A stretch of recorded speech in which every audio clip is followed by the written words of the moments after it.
जय श्री कृष्णा। राधे राधे भक्तों, स्वागत है आप सभी का आपके अपने चैनल श्री किशोरी दासी में। राधा रानी और कान्हा जी की कृपा आप पर और आपके पूरे परिवार पर सदा बनी रहे। भक्तों, आज की इस वीडियो में हम जानेंगे कि वो कौन सी 5 चीजें हैं जो मनुष्य के जन्म से पहले ही निर्धारित हो जाती हैं, जिन बातों को कोई भी नहीं मिटा सकता, स्वयं विधाता भी नहीं। पहले के लोग अपनी पूरी आयु जीते थे। मेरे कहने का तात्पर्य यह है कि 100 वर्षों से भी अधिक आयु मनुष्य जीता था। हमने देखा होगा कि अच्छे लोग जल्द ही मृत्यु को प्राप्त हो जाते हैं। ऐसा क्यों होता है? आपने अपने घर में बड़े बुजुर्गों से यह कहते अवश्य ही सुना होगा कि अच्छे लोगों को भगवान अपने पास जल्दी ही बुला लेते हैं। आपने यह देखा ही होगा कि अच्छे लोग बुरे लोगों की तुलना में जल्द ही मृत्यु को प्राप्त हो जाते हैं। भक्तों, श्रीमद् भागवत गीता में श्री कृष्ण जी कहते हैं कि हर जीव की मृत्यु एक ना एक दिन निश्चित होती है। जो मनुष्य जन्म लेता है या जीव जन्म लेता है, वह एक ना एक दिन मृत्यु को अवश्य ही प्राप्त होता है। यह एक अटल सत्य है। हर मनुष्य के जीवन में ये 5 चीजें पहले से ही निर्धारित कर दी जाती हैं, जिसमें पहला है मनुष्य का जन्म। कब, कहाँ और कैसे होगा? भक्तों, यह हमारे बस में नहीं होता कि हम अपनी इच्छा के अनुसार जन्म लें। अगर ऐसा कुछ होता तो हर मनुष्य अमीरों के यहाँ जन्म लेता। यह तो भाग्य की बात है, लेकिन भाग्य के पीछे कर्म जुड़ा हुआ होता है और वह कर्म होता है हमारे पिछले जन्म का। उन्हीं कर्मों के अनुसार हमारा भाग्य बनता और बिगड़ता है। दूसरा है मनुष्य का विवाह। कब, कहाँ और कैसे होगा और किससे होगा? भक्तों, कभी कभी ऐसा देखा जाता है कि आप विवाह करना चाहते हैं किसी और के साथ और आपका विवाह हो जाता है और किसी के साथ। यह सब विधि का लेख होता है। तीसरा विचार है धन संपत्ति, रुपया पैसा। यह आपके पास कितना होगा? मेहनत हर कोई करता है और उसको उसके अनुसार सफलता प्राप्त नहीं होती और किसी को थोड़े से ही प्रयत्न से बहुत ज़्यादा सफलता प्राप्त हो जाती है। कोई दिन रात मेहनत करके सिर्फ उतना ही धन कमा पाता है कि जिससे उसका घर चल सके। किसी को अकस्मात ही धन प्राप्त हो जाता है और किसी को अपने बड़े बुजुर्गों से धन की प्राप्ति होती है। चौथा नियम यह है कि मनुष्य कितना बुद्धिमान और कितना ज्ञानी होगा। भक्तों, एक शिक्षक अपने सभी विद्यार्थियों को बराबर शिक्षा प्रदान करते हैं। जो विद्यार्थी बहुत ज़्यादा बुद्धिमान होता है, वह अपनी कक्षा में सर्वप्रथम आता है। आपने देखा होगा कि उसी क्लास में और विद्यार्थी जो कम बुद्धि के होते हैं, वो उस शिक्षा को ग्रहण नहीं कर पाते और पीछे ही रह जाते हैं। विधाता ने हम मनुष्यों को सभी को एक जैसा ही बनाया है। सभी मनुष्यों की शरीर की रचना एक जैसी होती है। सभी के एक सर, 2 आँखें, एक मुख और सभी को एक दिमाग दिया है और इसी के चलते एक मनुष्य इतना बुद्धिमान होता है और दूसरा मनुष्य इतना मंद बुद्धि होता है। भक्तों, 5वां है मनुष्य की मृत्यु। कब, कहाँ और कैसे होगी? भक्तों, मृत्यु भी हमारे जन्म लेने से पहले ही हमारे भाग्य में लिख दी जाती है। तो भक्तों, यह 5 चीजें मनुष्य के जन्म लेने से पहले ही विधाता निर्धारित कर देते हैं, जो अटल है, जिसे कोई भी नहीं बदल सकता। भक्तों, भाग्य बनता है कर्म से, इसलिए कर्म प्रधान है। पिछले जन्मों के कर्मों के अनुसार ही हमारा भाग्य बनता है। हम कर्म और भाग्य को कुछ इस तरह से समझते हैं। परीक्षार्थी परीक्षा देता है, वह जो भी लिखता है परीक्षा में उत्तर जितना सही लिखता है, वह शिक्षक उसे उतने ही अंक प्राप्त कराते हैं। यहाँ पर परीक्षार्थी एक कर्मण मनुष्य है, जो कर्म कर रहा है और शिक्षक विधाता है जो उसके कर्म अनुसार यानी उसके प्रश्नों के उत्तर के हिसाब से उसको अंक प्रदान करा रहे हैं। मैं आशा करती हूँ कि आपको कर्म और भाग्य का यह उदाहरण समझ में आ गया होगा।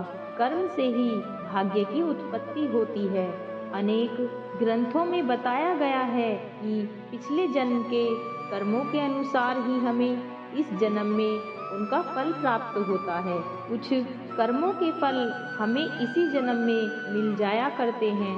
जिस प्रकार एक छोटा पात्र जल्द ही भर जाता है और उसका जो बचा हुआ विशेष पदार्थ है वह दूसरे बर्तन में किया जाता है, ठीक उसी प्रकार हमें पिछले जन्म के कर्म इस जन्म में भुगतने पड़ते हैं।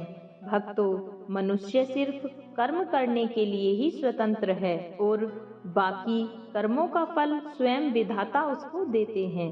मनुष्य कर्म फलों के लिए स्वतंत्र नहीं है। मनुष्य सिर्फ अपने अच्छे भाग्य को बना सकता है।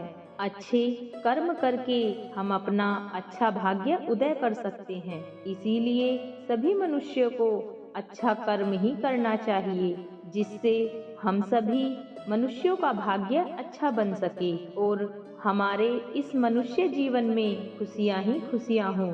अगर आप बुरा कर्म करेंगे तो उससे आपका अच्छा भाग्य नहीं, केवल दुर्भाग्य ही बनता है, क्योंकि मनुष्य जैसा बीज बोता है उसके अनुसार ही वह फसल को काटता है।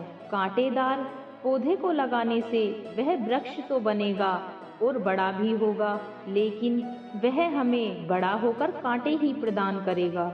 बिल्कुल ठीक उसी तरह बुरे कर्म थोड़े समय के लिए सुख तो प्रदान करते हैं, लेकिन आगे जीवन भर हमें दुख ही दुख, निराशा ही निराशा प्रदान करते हैं। और जो मनुष्य को उसका प्रतिफल प्राप्त होता है वह उसके नाश का कारण होता है।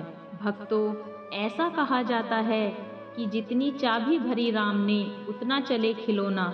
उस विधाता ने जिसको जितना जीवन दिया है वह उतना ही जीवन जीता है।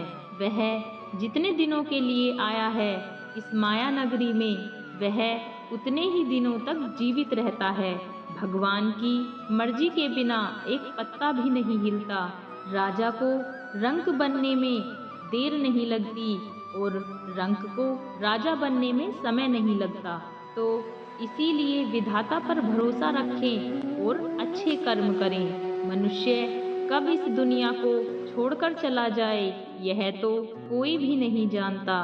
तो इसीलिए जब तक मनुष्य इस संसार में रहे वह अच्छी भक्ति और अच्छे कर्म ही करता रहे और दान पुण्य की भावना सदैव उसके मन में बनी रहे, जिससे उस मनुष्य का कल्याण हो जाए।